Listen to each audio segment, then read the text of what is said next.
जय हिंद मेरे प्यारे सभी साथियों को दोस्तों स्वागत है आप लोगों का एक बार फिर से अपने यूट्यूब चैनल में। आप सभी भाई बहन कैंडिडेट जितने भी लोग हैं तो वो सभी लोग किसी न किसी एग्जाम्स की तैयारी जरूर कर रहे हैं। चाहे वो रेलवे के एग्जाम हो, सिविल सर्विस के एग्जाम हो, एसएससी वगैरह हो या फोर्स से रिलेटेड एग्जाम्स हो। ठीक है, अभी बहुत सारे एग्जाम्स हुए जैसे कि रेलवे की अगर बात कर ली जाए तो एएलपी वगैरह का हुआ, आरपीएफ एसआई का भी एग्जाम हो चुका है, टेक्नीशियन ग्रेड ए सभी एग्जाम्स हो चुके हैं। ठीक है, एसएससी जीडी का रिजल्ट आ चुका है फाइनल। इसके बाद यूपी पुलिस का रिजल्ट आ चुका है। ठीक है, फिजिकल की तैयारी चल रही है उसमें। अभी आरपीएफ कांस्टेबल की एग्जाम डेट आने वाली है बहुत जल्दी, तो वो भी एग्जाम हेल्ड होगा। ठीक है, इसके बाद आप लोगों का एसएससी जीडी 2025 का भी एग्जाम डेट आ चुकी है, उसका भी आप लोग तैयारी अपनी कर रहे होंगे। जो स्टूडेंट्स जो साथी हमारे बिगनर्स होते हैं यानी कि शुरुआत करते हैं, तो ऐसा नहीं है कि सबकी तैयारी एक सी अच्छी तरह से चलती रहे, लेकिन जो शुरुआत करता है तो कहीं ना कहीं देखो दिक्कत शुरुआत में ही होती है। ठीक है, आप कोई भी काम अगर शुरू करने की कोशिश करेंगे या शुरुआत करने की सोचेंगे तो आपके सामने बहुत सारी बाधाएं आएंगी, बहुत सारा आपका मन मतलब नहीं लगेगा शुरुआत में ही। जब एक बार आपका मन लग जाएगा तो आप लोग अपनी यानी कि सभी अपनी तैयारी अच्छे से करने लगते हैं। तो जैसे कि मैं अगर बताऊं आप लोगों को, तो आज की वीडियो के माध्यम से यही चर्चा करेंगे कि एसएससी जीडी का जो अपकमिंग एग्जाम है तो उसके लिए मैथ की तैयारी कैसे करनी है। देखिए, ऐसा नहीं है कि सिर्फ मैथ को ही आप लोग पकड़ बनाए, मैथ से ही आपका सिलेक्शन हो जाएगा, ऐसा नहीं है। सभी सब्जेक्ट आपको पढ़ने पड़ेंगे, चाहे वो जीके जीएस का हो, चाहे वो मैथ हो, चाहे रीजनिंग हो।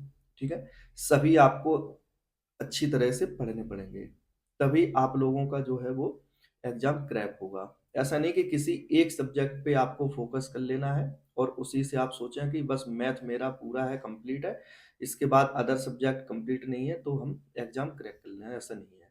लेकिन कुछ स्ट्रेटजी होती है, क्या तैयारी करने का ढंग होना चाहिए आपके पास, और मैथ वगैरह में पकड़ कैसे बनाए, कौन से टॉपिक आप लोगों को पढ़ने चाहिए मैथ के, तो आज मैं आप लोगों को इस वीडियो के माध्यम से यही बताऊंगा। उससे पहले आप लोग मेरा टेलीग्राम चैनल ज्वाइन कर लेना, वीडियो की लिंक मैं डिस्क्रिप्शन में दे दूंगा।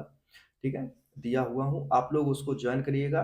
डेली उस पर प्रैक्टिस सेट मैं प्रोवाइड करवाता हूँ, एसएससी जीडी और आरपीएफ कांस्टेबल, या फिर आने वाली अपकमिंग वैकेंसीज के बारे में क्या अपडेट रहती है। और पिछली जो वैकेंसीज हैं उन जैसे कि किसी किसी के अभी फिजिकल होने हैं, किसी का पेपर होना है, किसी का कुछ होना है, तो उस पर क्या अपडेट रहती है तो वो मैं टेलीग्राम चैनल के माध्यम से आप तक जरूर पहुंचाता हूं। तो आप लोग एक बार लिंक पे जाके उसको ज्वाइन कर लेना। ठीक है दोस्तों, बात करते हैं आज की वीडियो के माध्यम से एसएससी जीडी में मैथ को लेके। देखिए, मैंने इससे पहले भी एसएससी, चाहे वो एसएससी हो या कोई भी मतलब भर्ती हो, उस पे मैथ को लेके मैंने वीडियो बनाई है, यानी कि जैसे कि आरपीएफ कांस्टेबल के लिए भी मैंने वीडियो बनाया है। ठीक है, और यूपी पुलिस के लिए भी मैंने बनाया था। तो देखो, मैथ पे पकड़ करना बहुत जरूरी है, क्योंकि सबसे ज्यादा अगर देखा जाए, देखा गया है मतलब कि मैथ पे पकड़ नहीं बन पाती है। ठीक है, खासकर महिला कैंडिडेट अगर देखा जाए तो उनका जो है कि मैथ पे पकड़ नहीं बन पाती है। मैं ये नहीं कह रहा हूँ कि सबकी ना बनती हो, ऐसी ऐसी बहुत सारी हमारी बहनें ऐसी हैं कि जिनका मैथ बहुत अच्छा है, बहुत अच्छी तैयारी है उनकी। ठीक है, मैं ये नहीं कह रहा हूँ, लेकिन कहीं ना कहीं पकड़ थोड़ी क्या है, थोड़ी कम मजबूत यानी को देखने को मिलती है। तो सबसे पहले मैं उन लोगों को बताना चाहता हूँ कि आपको अगर मैथ पढ़ना है सही से और अगर उसमें पकड़ बनाना है तो आप कभी भी मैथ को ट्रिक बेस पे मत लीजिएगा, यानी कि ट्रिक पे मत ले जाइएगा। जैसे कि आपके सामने या आपको कोई बता दे कि ये बहुत अच्छी बुक है, ट्रिक के यानी कि ट्रिक बेस पे बहुत अच्छी बुक है, आप इसको लगा के आप अपने क्वेश्चन सॉल्व कर रहे हैं, तो मैं एक चीज बताऊं आपको, आप अपने घर पे तो वो क्वेश्चन सॉल्व कर लेंगे। ठीक है, यानी कि ट्रिक लगा के आप अपना घर पे तो क्वेश्चन सॉल्व कर लेंगे, लेकिन जब एग्जाम में बैठेंगे तो वो ट्रिक आपकी काम नहीं आएगी। बहुत रेयर केस में देखा गया है कि बहुत मतलब अगर सही क्वेश्चन एकदम से फंस जा रहा है तभी भले ही वो ट्रिक काम आ जाए, लेकिन अगर एग्जाम प्रेशर एकदम से अगर आ जाता है तो वो ट्रिक वगैरह कुछ काम नहीं आती है। वहां पे काम आता है आपका कॉन्सेप्ट और बेसिक, यानी कि कॉन्सेप्ट और बेस काम आता है वहां पे। ठीक है, तो आप लोगों ने क्या करना है कि अगर आप मैथ की शुरुआत कर रहे हैं और बिगिनर्स हैं अगर आप लोग, तो मैथ का या तो आप ऑनलाइन क्लास ले लीजिएगा। बहुत सारे चैनल हैं, एग्ज़ाम चैनल हैं, उन पे शुरुआत से पढ़िएगा। ऐसा नहीं कि जहाँ से क्लास चल रही है आप वहीं से स्टार्ट कर दो पढ़ना, ऐसा नहीं करना है आपको, ठीक है? प्लेलिस्ट में वीडियोज़ होती हैं, आप शुरुआत से एक-एक क्लास करके उस पे टाइम दीजिएगा और उसके नोट्स ज़रूर बनाइएगा। अब कहो कि आप लोग की नोट्स सिर्फ़ हैंडराइटिंग यानी कि जीएस वगैरह या हिंदी के ही नोट्स बनाने चाहिए, ऐसा नहीं है, मैथ्स के भी आपको नोट्स बनाने चाहिए। उससे क्या है कि आपके जो क्लास में पढ़ाया जाएगा यानी कि जो क्वेश्चन बताया जाएगा उसका फ़ॉर्मूला, बेस, कॉन्सेप्ट, ट्रिक्स सभी चीज़ बताई जाती है। तो वो चीज़ आपको नोट करनी है, उससे समझना है कि आखिरकार इसका क्वेश्चन जो है, इसका आंसर किन-किन तरीकों से निकल के आ रहा है, तो वो चीज़ नोट अगर आप लोग करेंगे तो वो ज़्यादा सही रहेगा आपके लिए, ठीक है? ये क्या है कि मैथ में आपकी एक बहुत अच्छी पकड़ मजबूत कर देगा। ये देखा गया है, ये प्रैक्टिकली है, ठीक है? और मैथ के लिए दूसरा पॉइंट अगर मैं बताऊँ आप लोगों को, तो सबसे बेस्ट है मॉक टेस्ट देना, ठीक है? जितनी ज़्यादा से ज़्यादा आप प्रैक्टिस सेट और मॉक टेस्ट देंगे, उतना ज़्यादा आपका मैथ अच्छा कंप्लीट होगा, ठीक है? यानी कि कहा भी गया है कि जितना आप जो कॉपी है उसको भरेंगे और जितना पेन को रगड़ेंगे, उतना ही मैथ आपका कंप्लीट होगा। ऐसा नहीं कि मैथ को भी जीके, जीएस अभी आजकल तो अगर देखा जाए अगर सही बताऊँ तो जीके, जीएस की भी नोट्स अच्छे से आपको लिख-लिख के बनाने चाहिए। ऐसा नहीं कि आप नोट्स निकलवा लिए या फिर उनको बस सीधा पढ़े ही जा रहे हैं, पढ़ना नहीं है। अगर निकलवा भी लिए हैं तो आप अपनी तरफ से लिखने की कोशिश करिए। ये कुछ बेस्ट स्ट्रैटेजी हैं मैथ के और इन्हीं सब यानी सब्जेक्ट्स के लिए, चाहे वो रीजनिंग हो, हिंदी हो, कुछ भी हो, ठीक है? तीसरा पॉइंट अगर मैं बताऊँ आप लोगों को, तो जो कठिन क्वेश्चन हुआ करें आप लोगों के, जैसे कि मान लो आपको लग रहा है कि ये क्वेश्चन कठिन है और तो उसको आप लोग समझने की कोशिश करिएगा, बुक से समझने की कोशिश करिएगा या फिर जो आपको पढ़ा रहे हैं ऑनलाइन जो टीचर हैं, उनसे समझने की कोशिश करिएगा।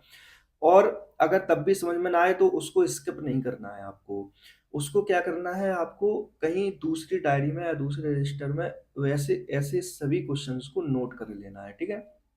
उनके लिए क्या है कि फिर किसी दिन समय निकालो जैसे कि कोई भी एक दिन टाइम निकाल के उन क्वेश्चंस को फिर से दोबारा आपको रिवाइज करना है, फिर से आपको देखना है। इससे क्या है कि वो क्वेश्चन आपका स्किप भी नहीं होगा और एक सही तरीके से अच्छी तरह से वो समझ में भी आ जाएगा, चाहे वो फॉर्मूले से हो, चाहे बेस से हो, कॉन्सेप्ट से हो, चाहे ट्रिक से हो, किसी भी तरीके से हो, ठीक है? तो ये चीज़ आप लोग ज़रूर फॉलो करना और चाहे वो देखो मेल कैंडिडेट हो, चाहे फीमेल कैंडिडेट हो, ये स्ट्रैटेजी आप लोगों को ज़रूर अपनानी चाहिए। ठीक है? इससे क्या है कि एक पकड़ अच्छी बनती है, पकड़ मजबूत बनती है, चाहे वो कोई भी सब्जेक्ट हो, अकेला मैथ ही नहीं है, ठीक है? तो आज की वीडियो में मैंने बताया आप लोगों को कि कुछ जो स्ट्रैटेजी हैं, वो कैसे फॉलो करनी चाहिए आप लोगों को, खासकर मैथ के लिए, तो वो ज़रूर आप लोग फॉलो करना। स्किप नहीं करना है, कुछ अगर होता है ना कि कुछ के जैसे कोई क्वेश्चन नहीं आ रहा है आपको तो वो स्किप कर देते हैं, आप लोग स्किप नहीं करना है, उसके लिए टाइम निकालो, भले ही उस समय टाइम नहीं निकल पा रहा है, किसी अन्य दिन टाइम निकालो लेकिन वो क्वेश्चन नोट करो, ठीक है? तो ट्रिक बेस पे आपको शुरुआत नहीं करनी है, शुरुआत करनी है आपको कॉन्सेप्ट बेस पे और बेस आपको मजबूत लेके चलना है।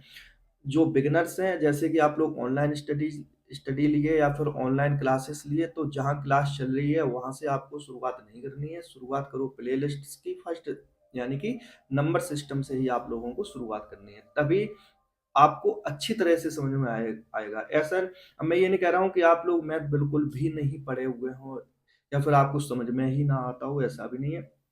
आप अगर बीच की भी क्लास अगर उठा के चलेंगे तब भी आपको समझ में आएगा।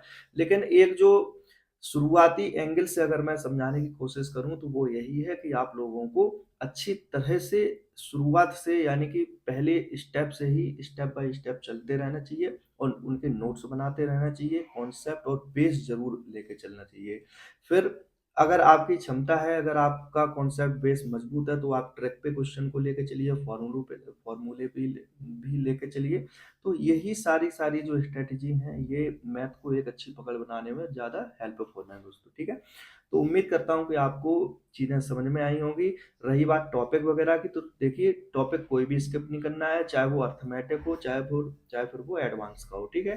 क्वेश्चन कहीं से भी आ सकते हैं। एक बार सिलेबस ज़रूर चेक करिएगा कि एडवांस मैथ कितना है और अर्थमेटिक कितना है। लगभग सभी एग्ज़ाम्स में अर्थमेटिक के जितने भी चैप्टर हैं, सभी होते हैं, ठीक है। तो चैप्टर कोई स्किप नहीं करना है आपको, कि अगर कोई बताए कि सिर्फ ये चैप्टर पढ़ लो, तो ऐसा नहीं करना है। चैप्टर सभी पढ़ो और सभी मजबूती से बेस यानी कि कॉन्सेप्ट और बेस को लेके चलिए।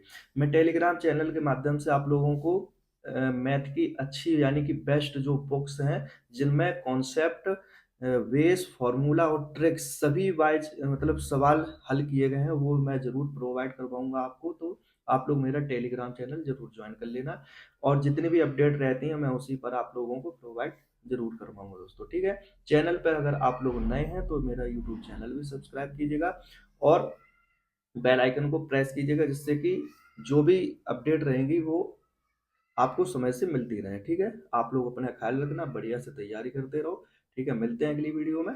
जय हिंद।